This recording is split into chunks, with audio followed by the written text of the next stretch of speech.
Dimanche 12 janvier 2014. Madame, Messieurs, bonsoir. Merci de votre fidélité. Bienvenue dans ce nouveau numéro de Pulsation Week-end. À la une de l'actualité, le président Michel Martelly a lancé un appel à l'unité pour reconstruire le pays à l'occasion du 4e anniversaire du séisme de janvier 2010. Comme annoncé, une messe œcuménique a été célébrée ce dimanche au Champ de Mars. Le chef de l'État a réaffirmé son engagement à travailler au relèvement d'Haïti. Le collectif haïtien pour le droit au logement a organisé une marche pacifique à Port-au-Prince pour dénoncer la situation dans les camps d'hébergement établis après le cataclysme et revendique le droit à un logement décent pour les sinistrés. Environ 172 000 personnes vivent encore sous les tentes selon l'OIM. L'évêque d'Écailles, Monseigneur Chibli Langlois, 55 ans, est devenu ce dimanche le premier cardinal haïtien. Sa nomination par le pape François a été rendue publique par le Saint-Siège. Monseigneur Chibli Langlois et 15 autres nouveaux cardinaux seront investis dans leurs fonctions le 23 février prochain lors d'un consistoire avec tous les cardinaux pour réfléchir sur le thème de la famille. À l'étranger, les funérailles officielles de l'ancien Premier ministre israélien Ariel Sharon seront chantées ce lundi 13 janvier. Plusieurs dirigeants étrangers, dont le vice-président américain Joe Biden et l'ancien Premier ministre britannique Tony Blair, sont attendus à ces cérémonies. Les Israéliens ont rendu hommage ce dimanche au général Sharon en défilant devant son cercueil sur l'esplanade de la Knesset, le Parlement.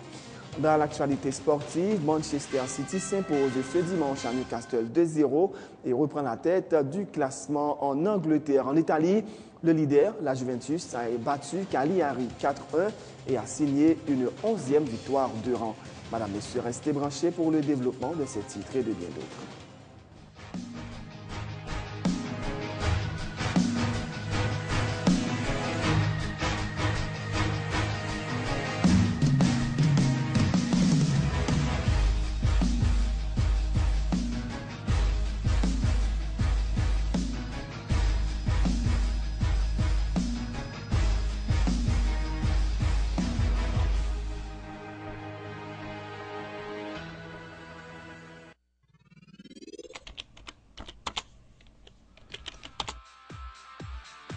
Bienvenue dans cette édition d'information Pulsation, l'essentiel de l'actualité de la journée. Merci de votre fidélité. Bienvenue dans ce premier numéro de Pulsation Week-end.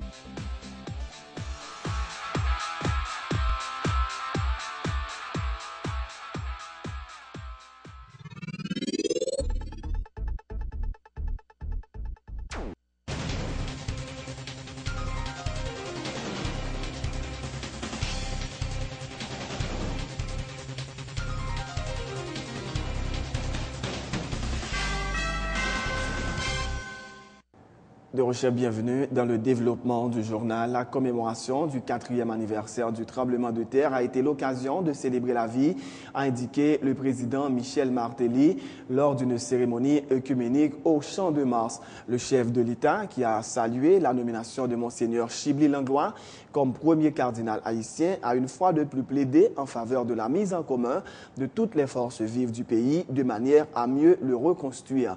Nous avons plié, mais nous n'avons pas rompu, a lancé Michel Martelly, affirmant que presque tous les camps de déplacés ont déjà été vidés de leurs occupants et a redit sa détermination à travailler au relèvement d'Haïti. Janvier 2010, c'est une date dans l'histoire pays, nous ne pouvons jamais oublier. C'est date que le tremblement de terre était un souffle pile à qui on paquet compatriotes nous. C'est date côté la vie a été semblé qu'elle était finie. Mais pour tout le monde, tous les amis qui ont visité nous, qui ont vécu dans le pays, ils connaissent que Haïti c'est un pays de solidarité. Haïti c'est un pays garçon et femme qui ont pile courage. C'est un pays fierté. Et c'est grâce à la solidarité, courage et fierté qui c'est marque fabrique peuple haïtien depuis l'indépendance qui fait que aujourd'hui, dans la date 12 janvier 2014, là, nous choisissons pour nous célébrer la vie. River membre pays, retirer tout le monde en battante, bailler au bon Jean-Caille pour y arrêter, accompagner les gens qui sont handicapés, remonter le pente économique, créer travail, ce n'est pas bagaille facile. Mais avec moyens nous gagnons, nous avançons à la reconstruction pays. qui faut sinistré 12 janvier déjà sorti en battante. Journée jeudi.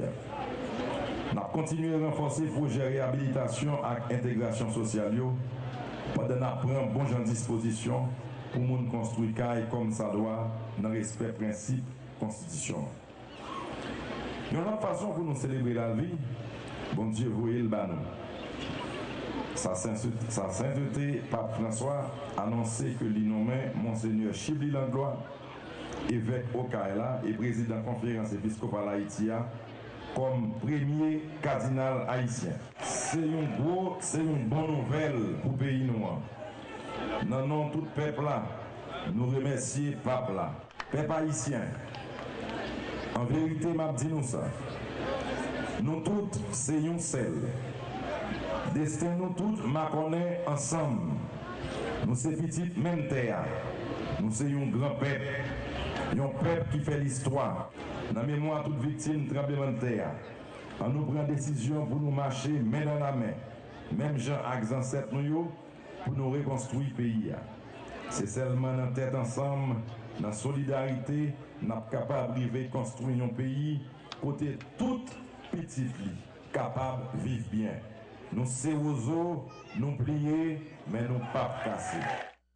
Les chefs religieux qui ont également pris part à la cérémonie œcuménique ont eux aussi mis l'accent sur l'importance de l'unité pour mener à bien le processus de la reconstruction. Nous devons tous nous unir pour combattre l'ignorance, la sous-éducation, ont indiqué ces leaders religieux qui rappellent qu'Haïti n'est pas le seul pays à avoir été frappé par des catastrophes naturelles. Dieu nous donnera la force de reconstruire notre pays avec des dirigeants soucieux du sort de la population, ont également scandé les orateurs. Nous leur devons de nous engager en leur nom pour faire de Haïti un pays normal, avec des institutions qui fonctionnent, des dirigeants soucieux du bien-être du peuple, des élites éclairées qui montrent le chemin et un peuple fidèle à son avenir, à sa vocation historique, à sa mission d'être maîtresse de fraternité et de mère de liberté à la face du monde. Jodi a, n'a prié Seigneur pour lui rebattre force encore. Force comme femme voyant, force comme garçon voyant pour nous reconstruire le pays. Force comme garçon voyant, gens ancêtres nous terre. Pour nous un pays qui relève chez maîtresse, pour nous travailler pour lui, pour le changer. Et cette tâche, elle est collective. Le gouvernement, la société civile, les familles, les églises et toutes les religions doivent coordonner leurs efforts pour combattre la sous-éducation chronique qui ronge notre pays et qui a été l'une des sources, sinon la source principale d'autant de pertes en vie humaine et matérielle. Et pour nous valoriser le pays, c'est nous tous ensemble qui dit exécutif, législatif, judiciaire, société civile, secteur privé et latrier qui pour mettre ensemble. Parce que c'est les mais en pile, Chai Palou. Le 12 janvier 2014, là, on nous prend un petit moment pour nous prier pour tout ça qui traversait dans la catastrophe 12 janvier 2010, là. On nous prier pendant nous songer, ce n'est pas nous-mêmes seuls qui nous malheur. On nous pense à peuple Philippines qui sont perdus un pile, un paquet de monde en bas un gros cyclone. On nous pense à tout frère, tout saint, tout partout, sous la terre bénie, cap subi injustice. Devant l'intérêt de l'humanité, et que celle-ci se hausse sur le plan spirituel de la fraternité, de l'amour, pour juguler à jamais la colère, l'envie et la haine. Le président Michel Martelly a fait une offrande florale sur le site de Saint-Christophe, sur la route nationale numéro 1, où des milliers de victimes du drame ont été mises en terre dans des fosses communes. Le président Michel Martelly en a profité pour renouveler sa volonté de conduire le pays à bon port en dépit des embûches qui peuvent, a-t-il dit, se placer sur le chemin. Ce qui compte, poursuit Michel Martelly, c'est ce qu'on aura réalisé à la fin et non les difficultés qu'on doit surmonter. Il a aussi plaidé en faveur de l'unité pour construire un pays où règne la sécurité en vue d'asseoir son développement.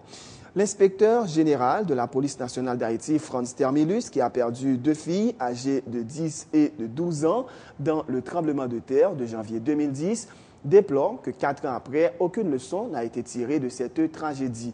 Participant ce dimanche à l'émission Sans détour avec Marie-Lucie Bonhomme, l'ancien DCPJ estime que rien n'a changé, que ce soit dans le mode de vie des citoyens ou dans la façon d'administrer la cité. Il estime qu'en cas de nouveaux tremblements de terre, on risque de déplorer encore plus de victimes. 12 janvier, pour de l'autre monde, il crée une sorte d'illusion là quand même. Le 12 janvier passé, je me dis, bon, pour ça, moi, pendant qu'il y a une solidarité, mon misère humaine, je dis, bon, nous avons l'impression qu'on l'a. Nous n'avons pas vu l'autre gens. Pas simplement dans le comportement, mais de façon administrative. Et c'est ça qui fait mal, ces jours-ci. Parce que nous avons pensé par une structure. Nous avons dit, par commencer, mettre structure, mettre normes, dans la partie pour nous connaître. Bon, c'est des choses nous ne pouvons pas faire, j'en ouvre. Et c'est pendant que nous avons des illusions, mais c'est ça, contingent des illusions. Parce que moi, le tremblement de terre qu'a fait jeudi encore, même quand il était mouru, et ça, c'est le plus gros problème. Donc, nous pas tirer le son de catastrophe. Pour moi, je ne pas de structure. Pour moi. Parce que dans la position, pour moi, qui structure, peut-être que des moments où capable de rester dans une étape qui est difficile. Mais ouais, à long terme, on bagaille qui peut arriver. Réflexion qu'a fait pour changement. Exactement. Et ça, tapis fait bien que de décision qu'a peur ou pas ouais qui côté dans 10 ans ou senti ou bien dans 15 ans, dans 20 ans. Et c'est là qu'il y a un groupe de monde qui doit jouer le rôle par eux. Et c'est ça où il est l'élite dans n'importe quel pays. Ou joindre de monde, ils disent, ils pensent, ouais, les gars fait politique, ils veulent, ils pas construire un parti politique. C'est aujourd'hui un candidat, il est bon, point final. Mais il pas construire un parti politique pour dire, Jean Mouya, c'est dans 15 ans, ma propre pouvoir. C'est nous, monde qui, élite qui dit élite, c'est eux qui mettent pays en état ça. Ce n'est pas monde la fossette. Ce n'est pas mon cité soleil. Il y a des gens qui ont pas d'hôpital. Parce que c'est eux qui mettent dans cette situation. Si nous-mêmes nous disons, c'est intellectuel, que c'est économique, que c'est politique, que c'est des gens qui disent universitaires, si nous ne sommes pas capables de faire de projets, de programmes pour 4 ans, 5 ans, 10 ans, pas de tête, nous non élite. Nous pas élite. Nous avons un pays dont l'avenir est très incertain. La vague de solidarité entre Haïtiens constatée au lendemain du séisme appartient désormais au passé, déplore Janice Myrtil-Régis, la directrice de l'institution La Source, dont les locaux se sont effondrés lors du séisme en faisant une vingtaine de morts. Elle dirige depuis fin 2010 l'Institut Nouvelle Source. Elle déplore que le ministère n'a jusqu'ici pas élaboré un programme à destination des enfants sur la conduite à tenir en cas de tremblement de terre à l'école. Janice Myrtil-Régis participait également au magazine Sans détour. Pendant la première semaine, tout le monde était ensemble, tapé des quoi que volé quand même. Mais je pensais que tu as pris l'autre Haïti. Je suis retourné joindre ça, je connais les petits, que bonjour voisine et voisins, tout le monde c'est famille. Je pensais que nous avons retourné dans ça pour que la mentalité nous change un peu. Parce que il y a deux bagailles que calamité fait. L'on va tomber sous, ou bien on changer pour le bien, ou bien on vient pire. Mais maintenant, on me rend compte que c'est un pire là. Écologiquement, nous mieux pour ça. Mon érosion, ça veut dire que nous ne devons pas contempler le temps, mais si nous fait 5 jours à la pluie, il y a des gens qui parlent dans de l'eau. Ça veut dire que écologiquement, nous mieux, et tout ça qui a passé tout autour de nous, nous avons une haine qui a augmenté. Ça veut dire que nous arrivons à un seuil d'intolérance dans le pays qui est vraiment difficile. Les enfants qu'on est en train d'éduquer, nous, une génération qui connaît là, puisque pas un modèle encore, former des enfants, former des gens, ça devient plus difficile. Avenir Haïti, vraiment, il faut que vraiment ça la loupe nous garder parce que ça qui a passé pour nous. Hein. Maintenant, tu imagines que le ministère n'a pas même pensé pour former des jeunes qui pour passer dans les écoles, pour faire motivation, comment pour tout le monde évacuer. Parce que ça coûte, puisque pas l'État qui fait, c'est dans le privé. Pour acheter son monde dans le privé, il fait. Est-ce que toute l'école a fait? Ou même une portion qui a essayé de faire? Il y a des gens qui... Mais jusqu'à présent, si on bagaille qui fait, si manque un tremblement, si on a campé sous tête l'école, en bas encore, a toujours le même. Donc, jusqu'à présent, reconstruction, que le physique, que le moral, nous loin de lui. Et si nous pas avancer, c'est bac n'a fait. Ok. Mais ça que fait, nous pas prise de conscience ça, de pas venir. Nous pas connaître. Vraiment, l'idée doit venir, mais elle pas venir. Ça, sont études pour faire.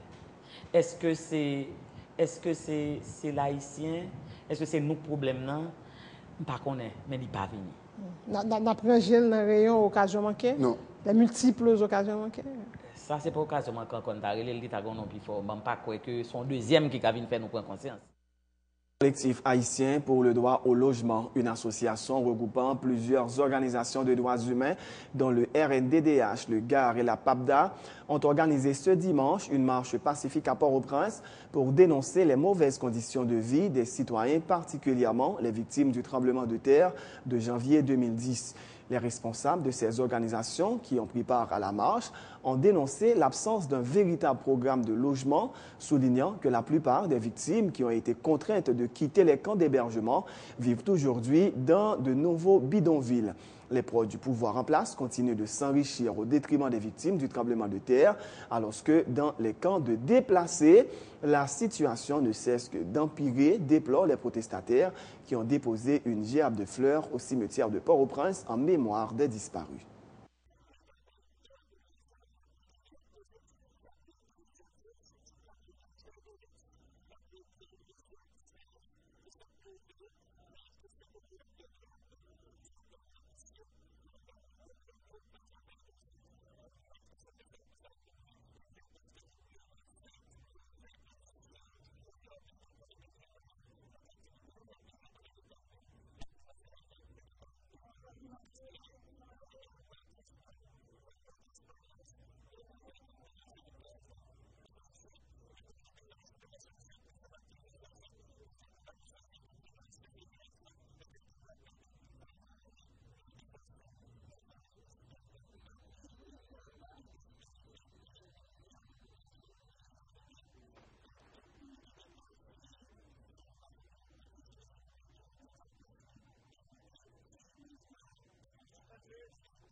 Des occupants de camps de déplacés venus de plusieurs endroits de la zone métropolitaine de Port-au-Prince ont pris part à la marche pour dénoncer leurs conditions de vie et revendiquer le droit à un logement décent.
4 ans après le tremblement de terre de janvier 2010, rien n'a changé pour les 172 000 personnes qui vivent encore dans les camps d'hébergement, dont la plupart se trouvent dans la commune de Delma, qui accueille 74 sites de réfugiés.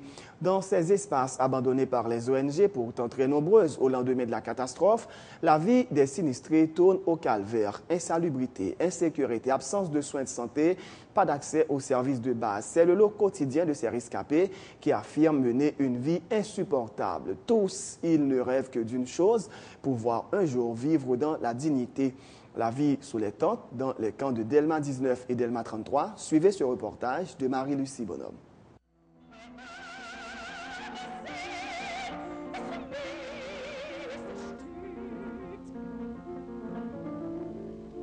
Le séisme dévastateur du 12 janvier 2010 a fait environ 300 000 morts et 1,5 million de sans-abri. 4 ans plus tard, environ 172 000 personnes sont encore sous les tentes, selon les chiffres publiés par l'Organisation internationale de la migration. Aujourd'hui, c'est la commune de Delma qui accueille plus de camps d'hébergement, 74 au total. Le dénominateur commun dans ces abris de fortune est que la vie y est insupportable. Nous sommes au camp Accra Delma 33. Des milliers d'âmes sont entassées dans cet espace. Pour la plupart, ils ont posé leur tente ici au lendemain du séisme. 4 ans qu'ils inhalent cette misère atroce à plein poumon. Nous avons plus que 32 000 personnes qui vivent là, il y a environ 6 000 familles. C'est très difficile, et je suis capable de dire que ce sont des fois humaines. Les conditions où nous vivons dans la trinisation, à faire d'eau potable. Et là, imaginez les choléra tomber, qui nous même courir avec mon sous-bourrette. Nous mal vivons. Nous avons un côté pour nous faire besoin. Nous avons bon, des bouchées, nous n'avons pas pour nous utiliser. Vie à pas bon, vent cap ventem là, nous pas bien vivre là tout.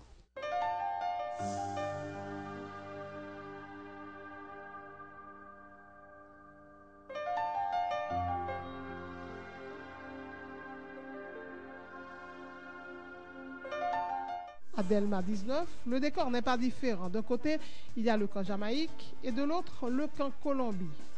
Une décharge puante les sépare. Les déplacés vivent dans des conditions d'insalubrité dramatiques. Nous avons des problèmes là avant. TBA pas bon, les postes chaque monde vient jeter là. Sans tu monter sur nous. Et moi, m'a monté, nous pas de moustiques, nous avons des problèmes. Il y a de l'eau potable pour boire. Il y a une toilette, il y a une douche. On passe misère pour de l'eau, on fait une toilette, nous avons des gars et dans TBA. Pas de toilette. Pendant qu'on parle là, il faut vite tout là, bien pour chercher toilette pour tomber sur tête. Si tu regardes là tout ça, chercher toilette, oui, les gens à terre, vous cherchez en l'air. C'est sur la terre, on a marché là. Nous là, nous pas bon. Si mon yo vieux bête, mouche là saute dans toilette là, li poser dans manger, n'a manger parce que nous avons un côté pour nous faire. Nous pas de latrine, nous pas de l'eau, nous pas rien sous camp là. Nous pas aucune santé. Si on est malade là, la tout mourir. Les déplacés n'ont donc pas accès aux services de base. L'État est inexistant dans les camps d'hébergement. Les ONG qui pullulaient après le cataclysme sont partis depuis quelque temps. Ce taudis héberge un centre de santé qui fonctionne lors du passage de cette infirmière. Merci à Daniel, dépêché par Grace Children's Hospital pour vacciner les enfants. Actuellement, c'est seul nous-mêmes. Tu as un conseil, tu as un Merlin, tout à l'heure, c'est seul. Pour moi, plus que 200 personnes pour là seulement. Par jour. Pour petit monde, mais pour l'autre adulte, les gens qui sont blessés viennent penser. Nous n'avons pas de clinique pour les gens qui sont blessés. Nous faisons clinique là pour les gens que nous baillons vaccin pour les gens qui ont un problème. Si les gens ont une diarrhée, une grippe, ils ont un médecin. C'est lui-même qui est comme centre de santé. Une vie très précaire, des familles qui s'agrandissent alors qu'elles n'ont pas de revenus pour la grande majorité. Faire bouillir la marmite est un exercice compliqué pour les chefs de famille, des femmes pour la plupart, dans les camps d'hébergement. Depuis d'où je viens, nous là, nous vivons là. Bon, il y a plusieurs timons. Il y a plusieurs timons, il y a n'importe 5 timons. Et c'est souterrain en fait? Bon, il y a un seul fait souterrain. Mais quelle activité vous faites pour vivre? Bon, qui ça dit, mais mal passe, on a bloqué, on a bloqué, mal passe, on a mal passe. Il y a 5 timons, donc nous allons avancer 4 ans. Comment nous faisons pour vivre? Quelle activité nous faisons? Bon, quelle activité nous faisons pour nous vivre? Donc nous vivons par la foi, nous conjoignons lessive, nous fait, nous pas joindre, nous arrêter. Et puis bon Dieu prend soin de nous. 3 petits. L'aime qui n'a jamais brassé dans la rue, m'baguer l'argent, m'oblige me chita la cam. Un petit boisson fait, petit boisson pas même du fini. Boutique là? Oui, pas rien encore. Là il a de nous fait toute activité bon, il va arrêter. C'est en détail. Détail pas vraiment gros mais moi pas acheter pas détail on va acheter. 4 ans à croupir dans la crasse, les sinistrés sont frustrés, révoltés d'être traités comme des laissés pour compte. Ils se demandent à quand la fin de leur calvaire. Tout ce qu'ils veulent, c'est de pouvoir vivre dans la dignité. Depuis 4 ans, nous n'avons qu'un, qui ça nous t'a voulu dire? Nous t'a voulu dire pour faire un bagage pour nous parce que nous ne pouvons pas vivre dans cette situation. Nous demandons pour nous, pour aider nous, pour nous tirer nous en bas après là ça. Nous bouquons en bas après là. Normalement, nous avons pour le gouvernement, Martelly la pour nous, sinon nous-mêmes, nous prenons la RIA pour nous demander si c'est pas nous et tout. Ça, nous avons besoin d'élever parce que nous n'avons pas trop misère ici. Seulement, lever là seulement et puis vous de l'autre côté. Pour Martelly, vous venir lever nous, ni l'élite pour Martelly. Demandez Martelly pour le mettre, pour nous lever, nous parce que nous ne pouvons pas faire situation. Année ça fait nous 4 ans battante là, nous ne pouvons pas encore. Si nous sommes malades là, mais nous choléra, prend là, mais nous demandons pour Martelly font bagay pour nous pour lever nous là parce que nous ne sommes pas capables encore.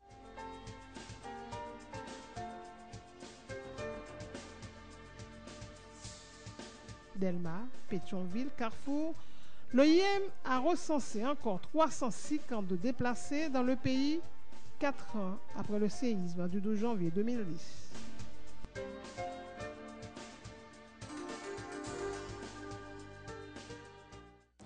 Tout à fait autre chose. L'évêque des Cayes, Monseigneur Chibli Langlois, est devenu ce dimanche le premier cardinal haïtien. Sa nomination ce dimanche 12 janvier 2014 par le pape François a été rendue publique par le Saint-Siège, à l'instar des 15 autres nouveaux cardinaux venus de 12 pays dans les 5 continents. Cette décision a été prise au terme de l'Angélus de ce dimanche.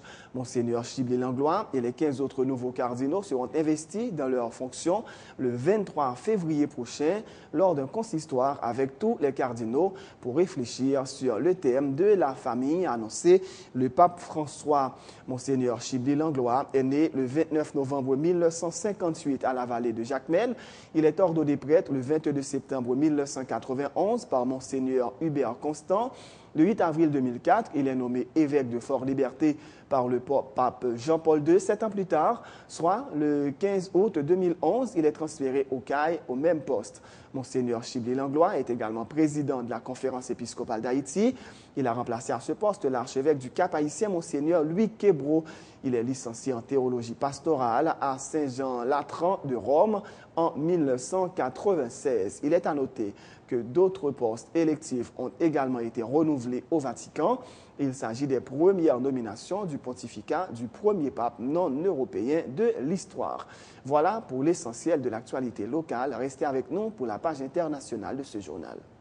C'est la fin de ce journal. Juste avant de vous quitter, voici le rappel des titres. Le président Michel Martelly a lancé un appel à l'unité pour reconstruire le pays à l'occasion du 4e anniversaire du séisme du 12 janvier 2010. Comme annoncé, une messe œcuménique a été célébrée ce dimanche au Champ de Mars. Le chef de l'État a réaffirmé son engagement à travailler au relèvement d'Haïti. Le collectif haïtien pour le droit au logement a organisé une marche pacifique à Port-au-Prince pour dénoncer la situation dans les camps d'hébergement établis après le cataclysme et revendique le droit à un logement décent pour les sinistrés. Environ 172 000 personnes vivent encore sous les tentes selon l'OIM. L'évêque des Cayes, Monseigneur Chibli Langlois, 55 ans, est devenu ce dimanche le premier cardinal haïtien. Sa nomination par le pape François a été rendue publique par le Saint-Siège. Monseigneur Chibli Langlois et les 15 autres cardinaux seront investis dans leurs fonctions le 23 février prochain lors d'un consistoire avec tous les cardinaux pour réfléchir sur le thème de la famille. Dans l'actualité internationale, les funérailles officielles de l'ancien Premier ministre israélien Ariel Sharon seront chantées ce lundi 13 janvier. Plusieurs dirigeants étrangers, dont le vice-président américain Joe Biden et l'ancien Premier ministre britannique Tony Blair, sont attendus à ces cérémonies. Les Israéliens ont rendu hommage ce dimanche au général Sharon en défilant devant son cercueil sur l'esplanade de la Sénat, le Parlement. Dans l'actualité sportive, Manchester City s'impose à Newcastle 2-0 et prend la tête du classement en Italie. Le leader, la Juventus, a battu Cagliari 4-1 et a signé une 11e victoire de rang. C'est la fin de ce journal. Merci de l'avoir suivi. Bonne suite de programme sur Télé Pluriel.